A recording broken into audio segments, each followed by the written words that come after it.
afternoon and welcome. Perhaps welcome back if you tuned into the first 15 episodes of Chicago Future of Finance. I'm Oliver Renick. The lower third I just put up proves it. This is Cboe. There's no other place like it in the world. That's what makes this show special. And we're also changing things up a little bit from the first round. This is a bit of a different beast, this version. I'm going to be producing the show with the backup of my great Cboe squad. Big shout out to Jack and Matt for continuing to build the infrastructure for this. A special shout out to the crew at Benzinga as well, Brad Olson, Aaron Thomas, who helped get this together so we could stream it to the Benzinga audience, which is obviously a very engaged investor audience, and that's what the show really is about. Chicago Future of Finance is essentially what you see behind me as my other co-anchor, which is the intersection of finance and all the major themes that have been behind capital markets and the boom in trading. Right now, markets are coming off a little bit, and what makes this so special back here is that it really is the infrastructure, the pipes that have allowed the massive growth of the post-COVID trading era, one that's been robust and that has had retail one step ahead all the way. The market makers, the execution, the brokerages that built this post-COVID capital markets, it's all happening behind me. A lot of that stems from options as well, of course. This really is the home of options, and the trader too. A lot of the machines that are whizzing on the New York Stock Exchange and those algos that were programmed in New York over the last decades, those orders find their way here. Part of what you see behind me are people monitoring those machines, making sure the slots are still running. But there's also folks here who are finding edge and carving out new strategies. That's where the derivatives market plays such a key role. The coverage here and what you can expect from this show is largely option-centric. That's because it's where really the edge is. And a lot of it makes sense. This is a healthy market for the most part. Pretty much entirely, because a lot of people are sitting on big gains in stocks and they use options in the most kind of basic format of options trading to buy insurance and protection. There's people here selling and collecting income on that, and that's kind of the primary function. But there is a lot of complications and really unique strategies that people are employing.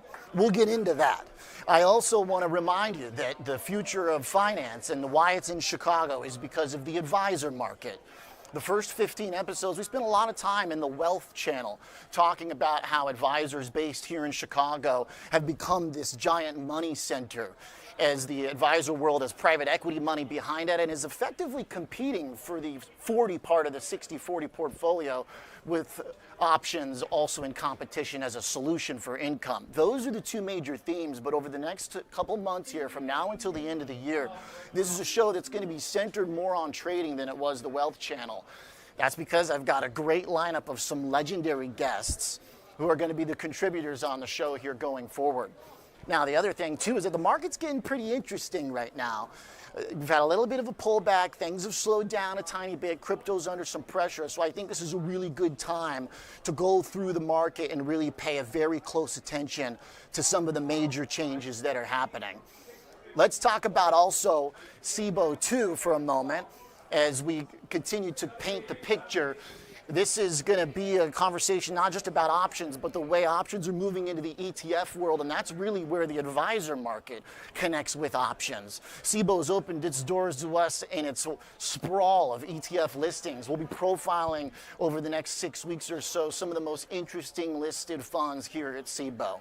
I'm also going to be with the Benzinga crew in New York, and by the way, as I mentioned, the interesting thing about this show too,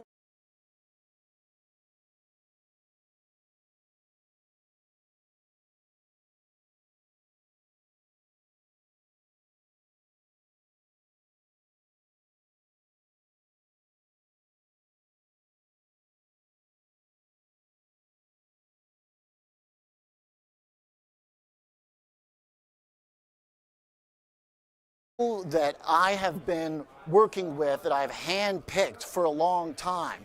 People that are at the top of their game, people like Scott Bauer of Prosper Trading Academy. I've learned a ton from him over the years. The guy was one of the first options traders here, the first market maker in Amazon.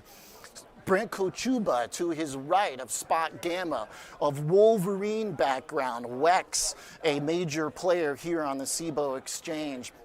Brent Kochuba is going to be here as basically the Sherlock Holmes of options flows. Spot Gamma has some of the best visualization tools in the game.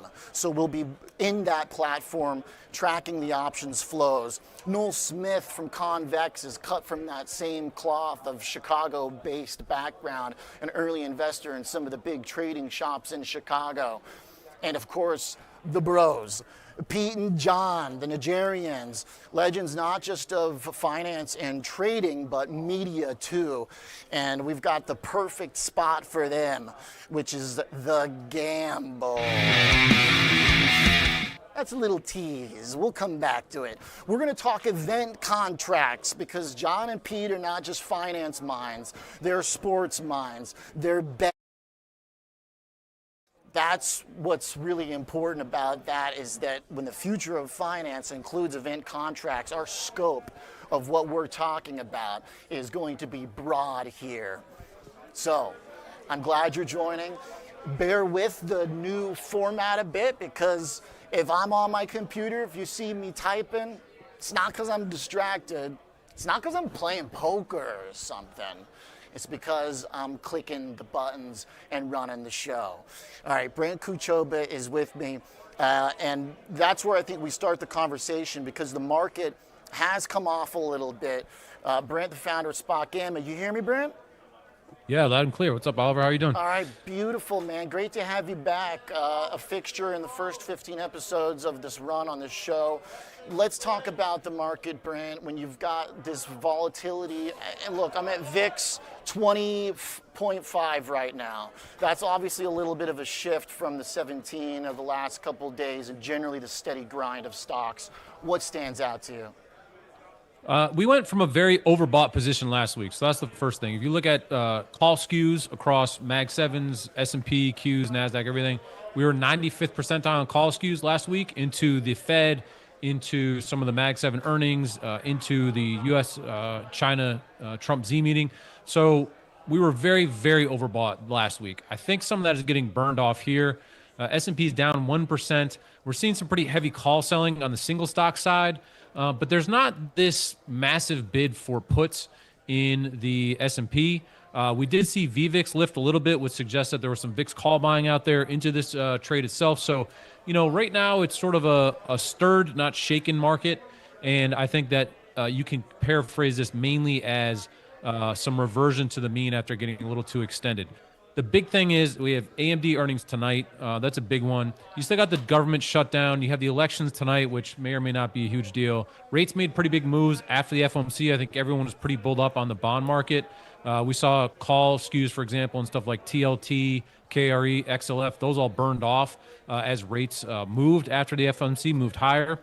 So, I think there was just a little bit of a reset, a little bit of an adjustment. And as far as I am concerned, this thing is not dead until NVIDIA kind of says it's over, right? So, and those earnings are coming up here in about 2 weeks. So, Okay. I think as long as you have that AI narrative, yes, things are a little choppy right now, but, if you've doubted this market at any point this year, you've been proven wrong. And I think that we still have to sort of lean on that. People are likely to buy the dip. On that point as well, vol is such an asset class now that every time vol seems to spike a little bit, we see a lot of people come out and try to monetize that. It's also such a source of alpha in this market, in this current environment we're in. You alluded to the post-COVID environment. Put selling, vol selling, such a big source of alpha. And so I think a lot of people like to try to take their shots. On that point, yes, the VIX is at 18, but if you look at fixed strike vol, it's only about a half a vol point day over day. So, that's not a screaming head for the hills moment.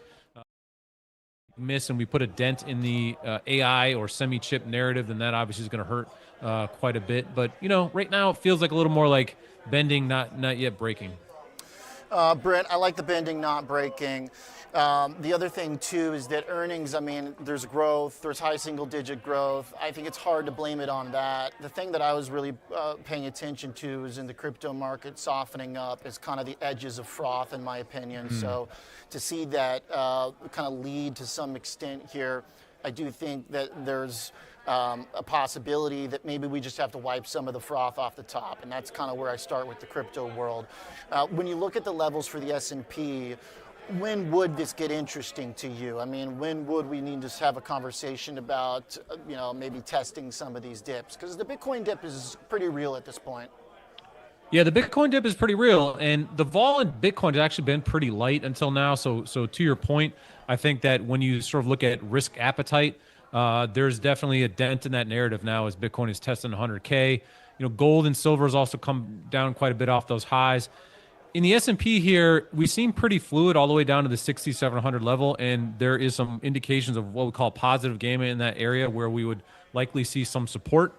The other thing is we're entering this area of or time frame of seasonality, and in the past we've had these markets where things look a little ugly at the end of October, November, and then all of a sudden the market just catches this kind of ghost bid, right? And there's so much to that kind of Santa Claus dynamic into the end of the year, right? And not only that, we've also seen some firming of expectations of rate cuts from the Fed in December. So, yes, things are looking a little chippy out there, but the tough part is if you didn't get long puts before this, it's hard to argue. It's hard to see that there's a ton of value now that the S&P's down and vols are up a little bit. Puts aren't a screaming buy at this moment. Calls are starting to get a little bit cheaper. And if you just also look at the S&P term structure, there's a bump around PPI next week, and then there's a really big node or volatility implied event vol around the NVIDIA earnings. So I still think that, right now we can all point to a few sources of potential risk, but those are all just potential risks. If Mondami gets elected tonight, who cares, right? Is the market really going to crash? I don't probably think so, not, right? but that's why by the way, another reason Chicago's the future of finance. Well, yeah, there's just all these things that are there's just all these things that are like, potential risks you can point to, but none of them are actually real at the moment, right? Like sure. missiles haven't really start flying. Let's hope they don't in some more material way. Again, if AMD misses and puts up some really ugly number that dents the AI narrative, then fine. But OpenAI keeps locking up these deals, right? They just announced another with Amazon. So, that narrative still leads. And as long as that narrative is intact going through AMD today and I think into NVIDIA next week, then you still have to keep that Santa Claus rally idea intact, almost outside of every other asset, right? Because the AI story is still, leading the country. I mean, that's most of our GDP growth, right? And certainly most of the hope of the stock market, rests with that narrative. Yeah. The chart generally is pretty calm compared to the morning. We've just kind of been floating a little bit since a little bit of it hit. Brent, what do you see when you look at the options flows? Is there any big skew? Is there anything out of the ordinary when you kind of look at that second derivative stuff that you monitor? Where is it moving? Where is the convexity in the market? The dominant feature of today's activity is call selling in those mag names that I mentioned before, specific Tesla and NVIDIA.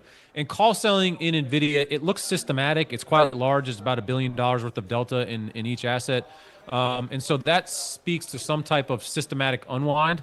And the idea of call selling is a little less scary than put buying because call selling does not have the same downside convexity, right?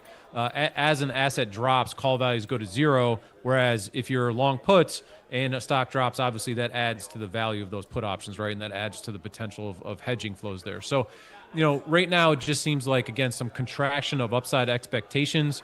But these rallies off of moves like this have been very violent. If you look at 1010, what happened in that spasm, the VIX hit 30 on like a 2% S&P drawdown, and then within about a week, 1 to 2 weeks, we had moved back through those levels to make fresh all-time highs, right? So again, this idea that people want to monetize volatility as a way to generate alpha, I think is one that will continue to be in play until there is an actual kind of event that rolls everybody over. So if you want to highlight something there, you got to keep an eye like on the credit market, for example. There's been some rumblings of some issues there. And if you have a situation where credit defaults increase or we have more credit issues, then what happens is you get a source of equity put buying that is sort of agnostic to stock prices, right? Because they're hedging credit events. That's the more speculative side. Yeah. They're really, and betting on the downside. The other thing too is that to the same theme of how people are using options, how these ETFs are using options to create guardrails around the market. There's a lot of folks who are very comfortable at this point with as much as double-digit drawdowns. There's buffer funds that are, very simply blocking off the downside. Even if it's, brutish in manner, that's where that kind of guardrails start. Others that are selling options and using basic, sell calling or callers are fine with a little volatility. So I do think that's kind of what's important about the messaging of, always kind of thinking about the context for this show, Brent, is I do think that's why people are employing these strategies. So, until we get to down real double digits, it's kind of like, interesting, but it still is a market that feels like it's supportive and people will be comfortable with it. It does seem to be that way, in this day of also the short-dated options. There's more ETFs now than single stocks. There's unlimited amounts of leveraged ETFs, put selling, call selling. You can get any asset class for an ETF. So on one hand, you go, that's great, kind of the democratization of finance, the open access to any asset class really in a pretty liquid instrument like an ETF. All those things are great. They have not broken the market yet. It seems like that's the case.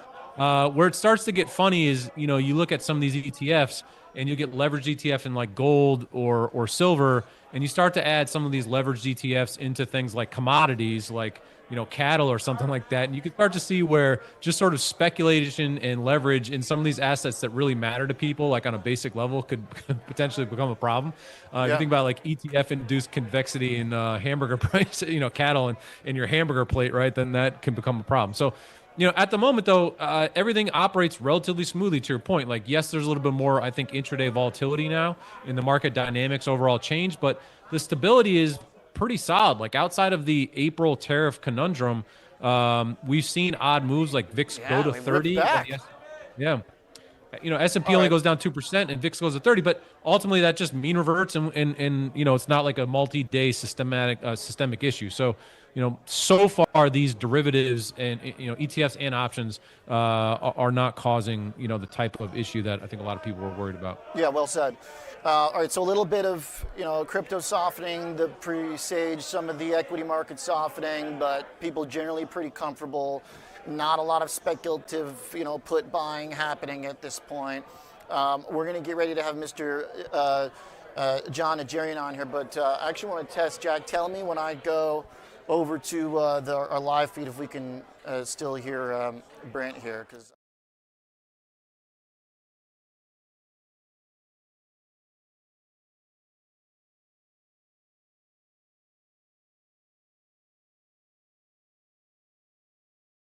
that spot gamma if I can, man.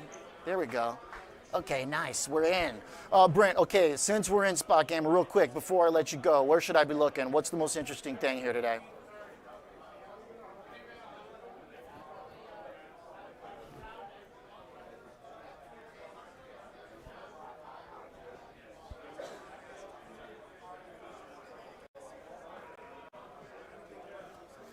$67.72 right now. All right, down a 1% move, not the worst. Here, I'll make sure. There we go. Hey, Brent, try me again. Yeah, hello? There he is. Okay, all cool. Right, all right. Okay, tell me again, Brent, real quick. Yes. So you see there about $4 billion of selling so far. That's what that purple box tells you. And the range is -9 to positive $8 billion. So, it's negative today, but not end of days. But just bring up Tesla, for example, in that box there, the search box right there. Perfect. And I just want to show you the call selling flow in Tesla. So that purple line is the result of call selling in Tesla. And you can see how linear it is. It's almost like a 45-degree angle, right? And that is just the consistent selling of what looks like November call options in Tesla. And we'll be able to see tomorrow whether this was sort of in the money flow, people monetizing in the money calls, or new fresh positions. But this is the type of flow that I think was really weighing on the markets today. And then the last thing I want to show you here, if you could, Oliver, if you should go to the vol dashboard, hit term structure there. Okay. And then type in SPX. So just want to look at the S&P term structure real quick. Okay. Okay, last button is on the right. There's the 3-line drop down. It's that one there. And click forward implied vol. So forward implied vol is all the way on the left slider there, and this shows you what the implied vol is if you look between expirations. And so essentially, if forward implied vol is higher than current term structure, was the darker teal line there. What that's telling you is that we should expect vol to be a little bit higher into those expirations. And so what matters there is that big spike. If you hover over that, the big forward implied vol spike there, right there, that one right there, that's 1120. Why does that matter? NVIDIA earnings are 1119 after the close, right? So that is reflecting the impact of NVIDIA earnings to the market. Once again, Brent, it just seems like any time the market comes under any degree of pressure, it's the story is wait for NVIDIA. I mean, it does seem like that. But all the money, OpenAI and NVIDIA deals is all of the capital in the United States. Markets are really global markets, I guess, are just focused on that, and it's a wild narrative, and but you can see there that the S&P 500 cares, right? So it's not just us conjecturing that's what matters. Those vols are pricing in, the volatility of that event. Got it. Nice. Okay, so NVIDIA once again is the major thing on the horizon. I mean, I think and that that's a good 2 weeks out, but it's going to matter, right? And I still think that the AI narrative is just intact. Maybe if AMD really messes up tonight, then that's an issue. But otherwise, NVIDIA is the big story. So, so we're excited. Brent, great stuff. Thank you very much, sir. I want to make sure that I throw up your guys' deal you got going on here. You got some new product coming out. I know you guys are launching. And here's the boom. Scan it, folks. Hit it. I'm going to make sure it's bigger and better next time. SpotGam is great. I love using it. It's very helpful. The coverage is very helpful. I love to see that vol spike right around NVIDIA earnings. Helps us answer a lot of questions about what's most important to the market. Scan the QR code, 50% off SpotGamma. Brent's going to be here tomorrow too. Appreciate it as always, Mr. Kochuba. I'm going to try and do something fancy for my new production skills here, and I'm going to try and switch you over to Dr. J, who is standing by. Look at him. Look at that, baby. All right. There he is. And here, I think I got a lower third for you right there, John. How you doing, man? I want to make sure I hear your audio. Not hearing. Let's see if that's on me. John, you got your audio on over there, right? Yeah, let's try it. This is a true live show. We gotta blend the. Here we go. John, test. Okay, here. Maybe we might have to troubleshoot on Zoom. I got something for that though. Yeah, we might have to go to the Zoom real quick. John will BRB. 1 sec.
All right, Mr. J.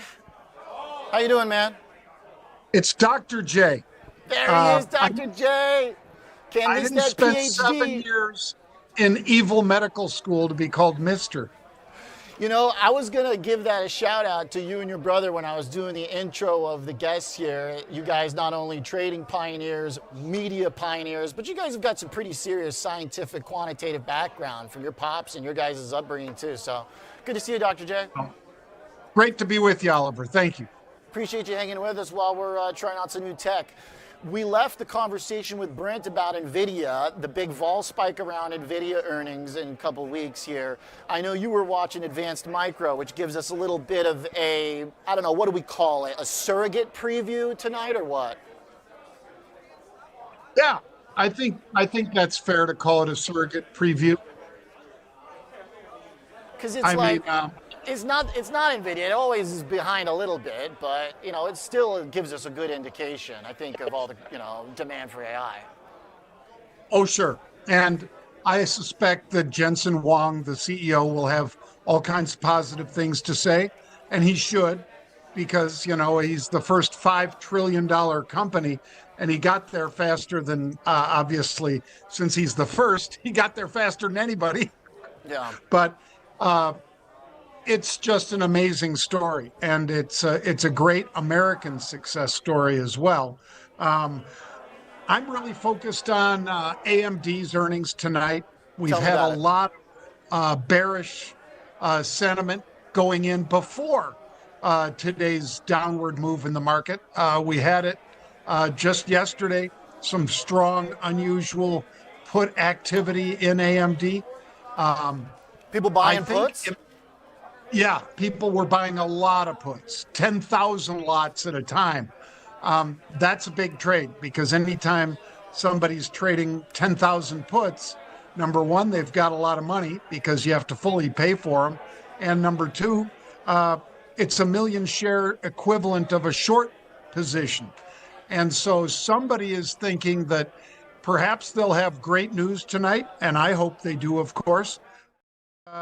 That it still might not be enough. I mean, they have built so much into the expectations on Wall Street and Main Street for what these AI companies, whether it's a data center, whether it's somebody that makes server racks, like Supermicro, somebody that makes cooling systems for data centers, somebody that makes power for data centers. Everything has been moving up pretty strongly.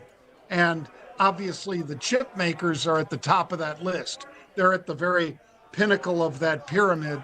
And I'm worried that perhaps the big buying of these puts indicates that people think there is just not going to be enough good news in the report. I think it's got to be good news tonight. But again, Palantir's earnings were great. They really were. And a lot of us would use dips like today, perhaps, to establish bigger positions in Palantir. But yeah, it's a pretty big hit, 10% for Palantir. But I mean, the chart just put in new highs. Same story with semis.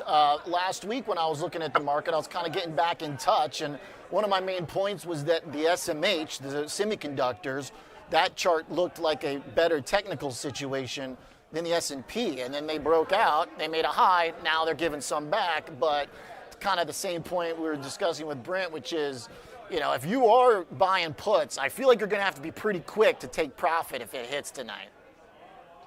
Yeah, I don't disagree with that, especially if you're betting that its impact will be in the market, that it'll be not just isolated to AMD. I really do believe that their data center chips are going to be just in huge demand, because there's only so many places you can turn for that, Oliver. And AMD, Intel, and of course NVIDIA are the monsters in that space, and they will continue to be for quite some time. Qualcomm is jumping into that space, but they're not in with both feet yet. It'll take a couple quarters before we really see them perhaps make a dent and take market share away from one or all three of those. But right now, I think it's really going to be an issue of is whatever AMD says, if they beat by 50 cents, if they beat by $1, is that going to be enough to satisfy the biggest bulls on Wall Street? Or will Probably, it be, okay, maybe more we than, priced that in. Need a little bit more, right? I mean, like the bar's pretty high. Just looking at the chart for AMD, $252, right? How how low were those puts they were buying, John? Like how deep down there are they looking? They were buying the 240 and the 230 puts. So Okay. Reasonable drops out of the market $20. to be expressed by, a put that's that far out of the money. And it could just be a huge shareholder. The one thing we don't know, of course, about buying of calls or puts is it their only position?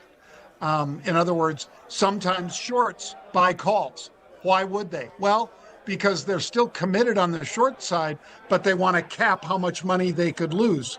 Similarly, people that are long in a given stock like AMD could decide to set a floor under the market for how much they could risk. This didn't feel like that because it was 10,000 and then an hour later, 10,000 more. So those are pretty big bets that perhaps people are worried, if not straight out betting, that there could be a little turbulence, to borrow a term from Brett, who was on with you earlier. The thing about the chart, I think, for AMD is basically if you break through, SMH basically 340. For AMD, it's like 240, I think, is, you start trading under there, it starts to get pretty nasty. You would think that's area is going to hold. I'm just looking at it on the chart right now. Right, you got a lot of action between 240, 242 or so. So I feel like these people buying the puts down below there, they're looking for some serious breakage. I think that might scare people. John, do you think any of the Michael Burry stuff is worrying the market at all? I know that, who kind of cares? He was pretty early on this trade, and it seems like he's cried, recession and downside a few times in the last couple of years, and he's missed, not to take anything away from his legendary big short, obviously. I think the suspicious part here is, well, first of all, Michael Burry, I enjoy your work tremendously. I think you're a really smart guy. But here's what I'm going to throw out to you folks. He didn't have to file this until the end of next week. Why did he file it yesterday? That to me seems suspicious, because if you're Michael and you're short and it's worked against you pretty hard, because he was short at the end of September, Oliver, that's what this 13F is all about. And how he's done on that, not well. He's lost a lot of money, both on time decay and on the direction of the market until the last two sessions. So I think it was wise of him to get filed early, because people that pay attention to smart guys like Michael Burry would see it and say, wow, maybe I should lighten up. And for him to do that at a time while the markets, the government is shut down, is, I think, a smart move. Because if we get to Wednesday or Thursday this week and finally the Democrats break the stalemate and they open the markets, we could be looking at a 1,000-point rally in the Dow. And that isn't going to be good if you're short two of the biggest beta stocks in the market, both Palantir and NVIDIA. So I think he was smart to get that information out there, and he did put his money where his mouth is. So I always respect that from any investor or trader. If you just tell me, well, I think, that the stock's going to go up or down, okay, great. Who cares? But if you put your money on it, I like the commitment. And there's a friend of mine that used to say, for breakfast, the chicken made a contribution, the pig made a commitment. And I love that.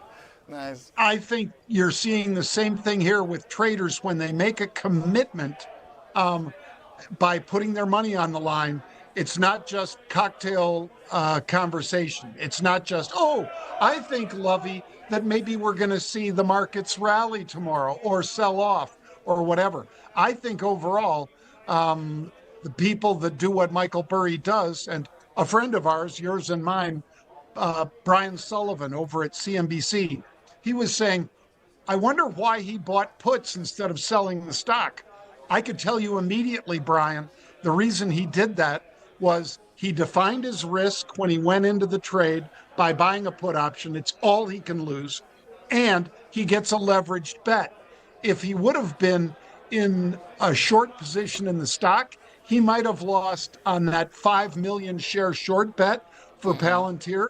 He could have lost 120 to 160 million dollars based on my calculations. But instead, options, and I don't know which strike he's long of those puts, but I do know that the market had gone up since the end of September, and he was looking at some pretty big losses coming into yesterday and today.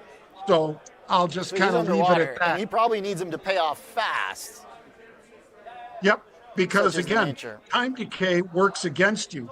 And, you know, the shorter dated options that you trade, the faster that time decay is. Yeah, very true. So if you're coming up on it, then you really got to hit it. So, Hey, the other thing I wanted to pull up here, John, while I got you, if you got about 120 more seconds for me, is the government shutdown, which has lasted a lot more long than 120. Kalshi right now just pulled it up, says that, you know, this is going to keep going on. By the way, when I talked to your brother about it, I was kind of saying like, you know, come on, this is not going to last, you know, a month plus. I was wrong. Kalshi's now saying 61% chance. Obviously, you know, we go past 41, and their implied forecast is 43 days right now. I mean, this is kind of screwed up, John. Oh, yeah. Yeah. And, you know, I'm a guy like you, Oliver. We both get on planes all the time. You're going to be coming out here to New York. I'm going to be going back down to Puerto Rico. The airport, they haven't been a mess yet. I've been at, 6 airports in the last probably 8 days. But I do think that we're going to get to a point with the TSA folks not being paid or not being paid a full salary, that things are going to slow down precipitously at the airports. I don't look forward to that. But right now, this is, I think if certain elections like New Jersey and Virginia, if they go in the Republican camp, you're going to see Democrats settle this thing like that. Because right now it's the Democrat shutdown. If they're able tied to the eke record out 35 days. Yeah. If they're able to eke out victories in those states, I think they could stick with it for longer. But if they lose, then they know that this is forecasting the midterms for them, and that is not good for a Democrat Party that is already underwater with their approval from the American people. Yeah, very true. Very true. John, great stuff, dude. Always a pleasure. And like the range, the event. We didn't hit sports though, but I'm just catching up to markets. So next time we'll talk what's going on with football. Football, right? That's the big, everybody's betting on NFL right now, right? That's right. That and Indiana and Ohio State. That's what we care about, Oliver. All right. We'll see what Scott Bauer cares about for his football bets. John, thank you very much, sir. Thank you, Oliver. Good luck, everybody. Thank you, sir. John Ajarian, co-founder of Market Rebellion, alongside his brother Pete, of course. Let's get Scott in here, who is in the room. He may not have turned on yet, but that's okay. We'll get to Scott. Here's a few things that are on my mind while I got you. I'm going to do a little freestyle here, which to look at the risk radar, which I think is worth a glance. Here's where it was last time. This was the risk radar last I left it, which was yellow Bitcoin, yellow bonds, red dollar, and green gold. I think the charts command a shift in this. Now, what I had originally pointed out was Bitcoin's bearish divergence, which was the fact it was making higher highs, but with less and less momentum. So even though the price was trending higher, this long-term bearish divergence held. And my view is that Bitcoin needed to at least test the 110, and since it broke through it, I think we switch BTC over to red. And I think that a few other things shift with that too. I think stocks now are yellow on my risk radar. The reasoning for that is because if Bitcoin's pulling back the way it is, then you kind of think about risk assets in general being at risk. Now, I generally agree with what Brent and John both pointed out, which is that the stock market has such strong resilience for so long. I don't think anybody's really worried about stocks necessarily getting hit. So from that perspective, I'm not too worried about equities. But the red light on Bitcoin, I think, is pretty real. Oh man, I wish that were a live background. Is that live? No, that's a... Man, that looks very good over there, Scott Bauer. That is a very nice hit, sir. I like that background in Colorado. Scott, can you hear me? All right, we'll let him get set up for a second. Back to the risk radar for... Hey, there you go. What's up, Scott? How are you, Oliver? What's good, man? I'm running a couple different wheels here spinning. I hear you. How are you? We were just talking about a few main items. One is that you've got the market kind of slowing down. Two is that Bitcoin got hit in a real way. What do you make of it? Tell me about generally kind of the vol pop that we're getting, basically. Definitely risk off across the board. And from what I understand in the crypto space, over the last probably 36 to 48 hours, there's been about $1 billion, that's a billion with a B, $1.2 billion worth of liquidations from long positions that have hit the tape. That is a massive, massive amount of liquidations. And these were all in futures, not the actual Bitcoin, not the actual hard coins, but in future. So there is ETFs are using futures now too. Yeah, absolutely. And there's a concern out there that, you know what, the whole narrative with the Fed has shifted. And, maybe we get that cut in December, but we could come to a screeching halt because of that. So, what that goes to tell you is that, Bitcoin hovering in the 110, whether it's 108, 114, whatever it was, a lot of that was elevated up there because of what the market believed was going to happen with rates. And so, that's an area that got hit first, got hit hard, and really is one of those first because of the 24/7 trading and, easy accessibility. Any Which news is, by comes the way, out that like one of the main value adds of it, it gave us indications over the sure weekend. is. And that's what I always say too, it sure is. It's, an indicator. That's really what it's good at. So if you were watching the weakness in crypto, you kind of got a head start on the, some of the softness here. There's no doubt about it. And it was interesting trade today because after selling off early to the, 102 level or so, it did bounce back for a little bit. And then, mid-afternoon today, we saw it just get punished.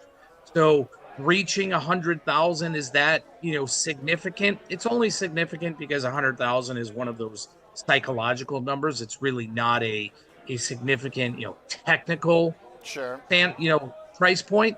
But the fundamental narrative here is Bitcoin maybe isn't the risk asset that people thought it was, right? It's being treated just like when people want to liquidate something, that's where they're going to. So I think the narrative really behind this, though, is that the market doesn't believe the Fed is on a path to keep lowering rates. Kalshi says we're going to get at least one more. I think it had something like 60% for rate cut again. But I'll say, I didn't really think they needed to do the last one, Scott. But I'm in your camp also why they did it too. I get that if inflation's come down, which it has, and there's no reason to hike, then it's kind of a binary thing where if you don't have to hike, then it probably behooves you to just help the economy by keeping rates as low as possible. But if they need to keep cutting from here, and if that was the logic for this, then I don't see why they wouldn't do it again, basically, unless something revs up on the inflation front. But then it seems like people are more worried about things slowing down. There's no question about that. I mean, the December one is still priced in. Last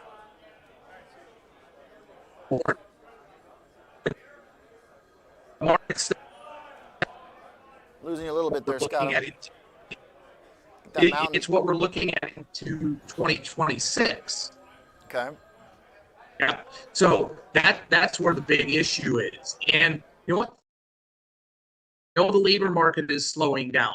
We've seen that for a while, and that's just been building and building and building. And now it's really, coming to fruition. And then you throw in the uncertainty of not having the data points, even if people thought the data points were, misguided, irrelevant, not accurate, whatever it was, we still had those data points. We still had the jobs numbers. And not having that is now starting to take its toll. It was novel for a couple weeks not having that, but now we're into weeks 5 and 6 here. And all that does is throw a lot of uncertainty into the marketplace and quite frankly, into the economy at a really, really bad time of year when, the holiday is literally just around the corner. And this time for the consumer, for retailers, and I don't know about you, but people that I speak with are already looking for the ultimate Black Friday deals, are already waiting to buy things because there's too much uncertainty out there, whether it's again from the shutdown, whether it's politically, geopolitically, the Fed. The shutdown's a little bit weird at this point. I do sympathize with that, come on, 45 days or 42, Kalshi says is expected. That's pretty ridiculous. It is absolutely ridiculous. And, that goes to the climate that we're in right now. But regardless of what side of the aisle anybody is on, what do we know about the market? What is something certain we know about the market? The market does not like uncertainty. Yeah. Right? Bottom line. What about the earnings, though? AMD, NVIDIA, are these not the most certain things out there right now? Are they the most certain? They'll probably AI? They'll probably do really well, and I think that they'll still give fantastic guidance. Is that going to be enough to kind of turn the screws a little bit on what has been, I would say, a very positive earnings season in terms of reports? But the market reception to it obviously has left a lot to be desired. So is that going to be enough to sway sentiment? I'm not so sure at this point. Now, that being said, 1 day, 2 days does not make trend. Yeah. These last, the volatility we've seen over, let's even call it the last week, that could go away in the next few days. That could go away next week. VIX 20, it's not like, come on. We've been here before. We've had worse. To the point of the earnings, though, but also kind of the economy, Scott, I'm going to try and pull up something that I thought was pretty interesting, which is a tweet that somebody put out. I've actually seen this chart several times. Okay, so I don't know the person who posted this, but it came up on the feed, and it basically shows the timing of this big break between total job openings in blue and the S&P 500 in black. You can see this with me, right, Scott? I sure can. Yeah, and right there is the ChatGPT launch. So people are, talking about how this is the end of the world chart. Basically, we're in this giant bubble. I think it's the exact opposite. Like, isn't this just called productivity? This literally what we're doing right now, at least what I'm trying to do, somewhat with varying degrees of success here, is running a show with the help of AI that's helped me build graphics, it's helped me figure out how to do this stuff. That's productivity. So markets love productivity. That's the backbone of the corporate, scheme that we're in here. And by the way, this is basically since the story since COVID too. So this chart doesn't scare me, to be honest. I feel like it almost is just such a powerful statement about what we should expect from NVIDIA, AMD, and others. I couldn't agree with you more, and I know that we are in the minority. This is innovation. This is how, economics work. This is what we have seen for as long as you and I have been alive, and probably for as long as, the markets have been around, is that there's always going to be new technology. There's always going to be this new innovation. There's always going to be the next greatest thing. And sure, the market is scared right now that AI is going to take away jobs. And maybe we're starting to see some of that with some of the big guys, with some of these layoffs. But I really think that's more of some pressure to say, all right, if we lay off these people now and then realize that 6 months down the road, we have to hire them on back, that's a lot better than holding on for the next 6 to 9 months and then having to lay people off. So I actually think that as AI matures, and as most people say, I don't even know if we're in the first inning yet, second inning, or if we're in pregame warmups, right? We don't know that yet. But as this matures, I think it is actually just going to add productivity, as you said, and I think we're going to see a lot more job creation. And the earnings growth is behind it too. So I do think, I think it's a different conversation if AMD bombs. At any point, if there are holes in the AI thesis, that's when I start to say, okay, real potential bearish developments. But the macro, the wall of worry, the politics, all that just doesn't really get me that hyped up, Scott. That's kind of the concluding point I would offer. I got red for Bitcoin because of the technical breakdown. I got yellow for stocks. I got green for gold. That chart seems like there's probably dip buyers ready.